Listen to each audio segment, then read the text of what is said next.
JLTV 7 news కి స్వాగతం.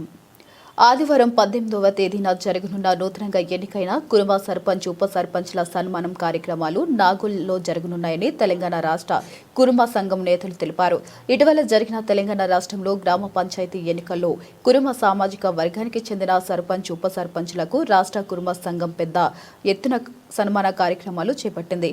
హైదరాబాద్ ముస్లిం Jung bridge సమీపంలో ఉన్న కురుమ సంఘం కేంద్ర కార్యాలయంలో సన్మాన కార్యక్రమాలు చేయడానికి సన్నాహాలు చేయగా అయితే రాష్ట్ర నలుమూలల నుంచి సుమారు 500 మంది సర్పంచ్లు ఉప సర్పంచ్లు ఉన్నట్లు సమాచారం అందడంతో సభ వేదిక నిర్వహించడం కేంద్ర కార్యాలయం సరిపోదని తెలియడంతో సన్మాన కార్యక్రమాలు వేదిక నాగోల్లోని జైపురి కాలనీలో గల శ్రీ బీరప్ప స్వామి యొగ్గే మల్లేశం గార్డెన్ మార్చడం జరిగింది. ఈ విషయంలో ప్రతి జిల్లా మండల కమిటీ అధ్యక్షులు ప్రధాన కార్యదర్శులు గమనించి సన్మాన గ్రహీతులకు సమాచారం అందజేయాలని రాష్ట్ర కురుమ సంఘం ప్రధాన కార్యదర్శి బండారు నారాయణ కురుమ, రాష్ట్ర నేతలు కొలుపుల నరసింహ కురుమ, రెక్కల కొండలరాజు కురుమ, కట్ట మల్లేశం కురుమ, చిట్టం శైలేంద్ర కురుమ తదితరులు జేఎల్టీవీ 7 ప్రతినిధితో వివరించారు.